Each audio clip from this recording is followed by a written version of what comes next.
Hi, everyone. Welcome back to The Chocolate Touch. Um, and we left off on kind of a cliffhanger. John arrived at school, and his best buddy, Susan Buttercup, is it Buttercup? Anyway, Susan wanted to share her new silver coin with John, show him. And she told him, take a bite to see if it's real, because that's what they used to do in the old days.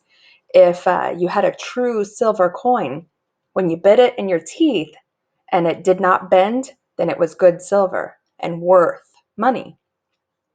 But if somebody made a fake silver and they used tin instead, like the tin can from if you eat canned corn or canned soup or something, then when you put that in your mouth, it would bend. So he put it in his mouth and it turned into chocolate, of course. And she was so mad, she ran away from him saying, I hate you. And he was left thinking, oh my goodness, what is going on? So let's continue with chapters 5 and 6 and see what happens next to our poor John Midas. So John hung up his coat, got his notebook and pencil out of his locker, and sat down at his small table just in time for the second bell, when Miss Plimsoll walked silently into the classroom. As soon as she appeared in the doorway, all the chattering and scuffling stopped. The 20 boys and girls sat straight in their chairs and looked straight ahead at the clean blackboard. Good morning, children, Miss Plimsoll said. Good morning, Miss Plimsoll, the class answered respectfully. Miss Plimsoll sat at her high desk, blinking her eyes as she surveyed the room. Then she opened a little drawer in her desk and pulled out a spectacles case, from which she took her reading glasses. She removed her long-distance glasses, put on her short-distance glasses, snapped shut the spectacle case, replaced it in the drawer, shut the drawer, tilted her head forward so that she could look over the glasses on her nose, and said, This morning, children, we are going to have an important test. There were some groans and a few ohs and ahs. Miss Plimsoll lifted up one of her hands and silence was restored instantly. No complaining, please, she said sternly. This test will show me how well you have been learning your arithmetic this year. It will be a short one. I'm going to write just 4 problems on the board. I shall expect you to solve them all swiftly and accurately, and to write your answers neatly. You will place your paper in front of you now. You will write your name at the top right-hand corner, and then you will place your pencil beside your paper, sit back in your chair, and wait until I give you the signal to begin work.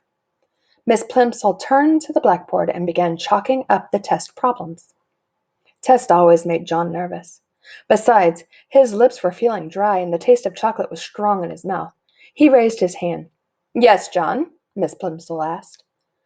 Please, may I go get a drink of water, please? Miss Plimsoll? He asked in a small voice. Very well, hurry back. We're going to start in a few minutes. John gratefully slipped out of the room and walked quickly down the quiet corridor to a water fountain. His tongue felt thick with chocolate. The cold water would be refreshing. He pressed his foot down on the fountain treadle, and a stream of clear, ice-cold water spurted up from the silver nozzle in the white enamel basin. He lowered his head until the jet of water reached his lips.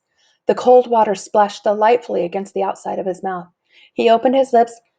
As soon as the water gushed in, it turned into ice-cold chocolate water, thin and sweet. Quickly stopping the flow, John looked with dismay at the shallow puddle that had formed and was now draining away in the basin of the fountain.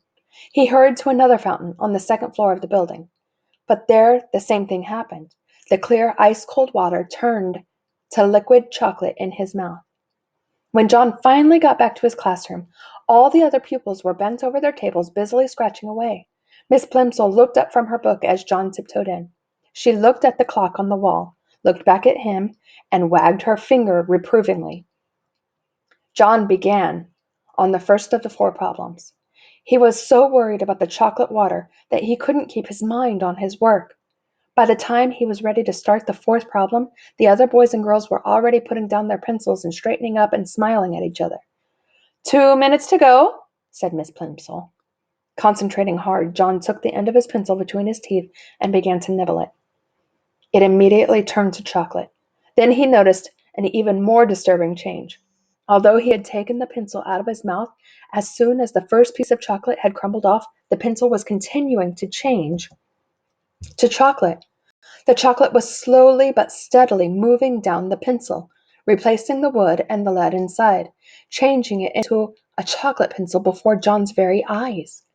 The magic, for John now knew that his power must be magic, was apparently getting stronger.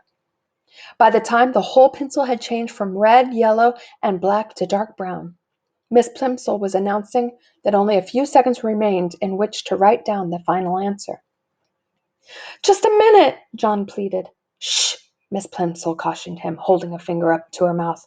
Shh, chorused the slow workers, who were becoming almost as excited as John. But John felt worst of all. He felt sure that he could finish the problem and write down the correct answer, if only he had something to write with. But Miss Plimsoll, he begged in a loud whisper, my pencil's turned to chocolate. Hush, John, Miss Plimsoll said. I'll speak to you after the bell. John tried to write with his changed pencil, but the point was way too soft, and he only succeeded in making a chocolate smear where he should have written 72. Chapter 6. When the others had been excused to go out for mid-morning playing, John had to go and stand by Miss Plimsoll's desk. John, Miss Plimsoll said, you mustn't make up silly stories to excuse your failures. I must have the truth. What did you do with your pencil? This is it, John said, showing Miss Plimsoll the pointed stick of chocolate. Really, it is. It's changed. What do you mean, it's changed? Miss Plimsoll demanded. That's my pencil, John tried to explain.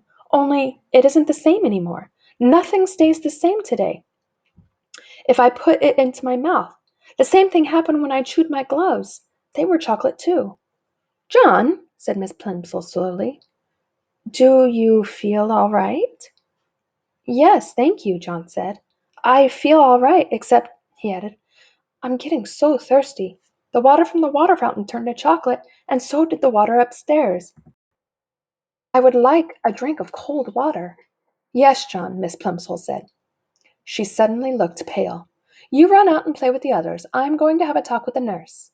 And John, Miss Plimsoll said, as he started toward the classroom door, here's another pencil. Be a good boy and try not to lose it. I'm afraid I'll have to keep this piece of chocolate until school's out.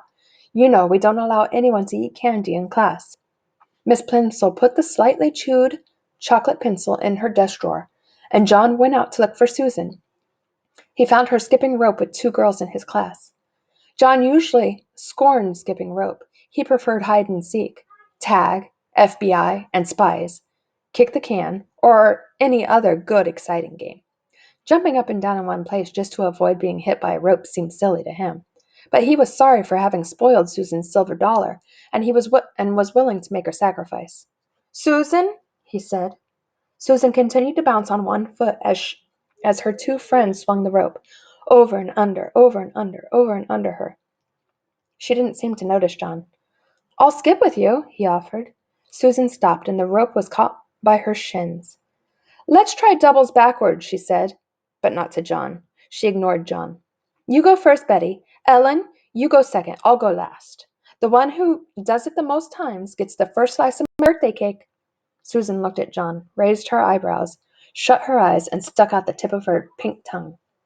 Then she turned back to the girls and smiled. Ellen whispered in Betty's ear, and Betty whispered in Susan's ear.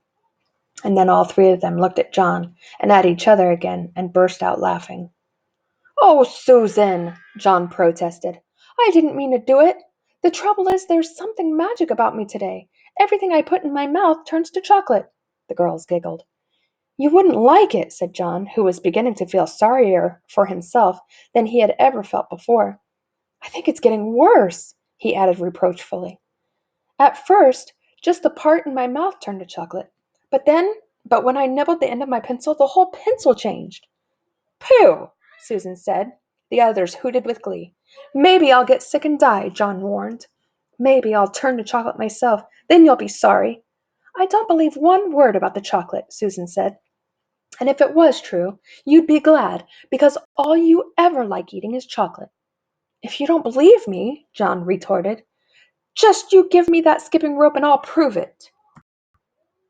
The girls looked questioningly at each other for an instant, but as they hesitated, the bell rang and it was time to go back to the classroom. The rest of the morning passed slowly for John. He was afraid that his mother was going to be cross about the missing gloves. She might not accept the excuse that he had eaten them. He regretted he messed up his messed up Let me begin. He regretted his messed up arithmetic test. He was sad about Susan's anger and disbelief, and he was getting terribly thirsty. Once during geography and once during art, he was excused to get a drink of water. Both times, however, he swallowed nothing but sweet chocolate. His mouth was getting stickier and sweeter and drier by the minute. So, students, it's looking like this chocolate touch isn't what it's all cracked up to be for John. What began as a super gift is turning into a terrible nightmare. I don't know what John's going to do next, but we have to stay tuned for the next 2 chapters.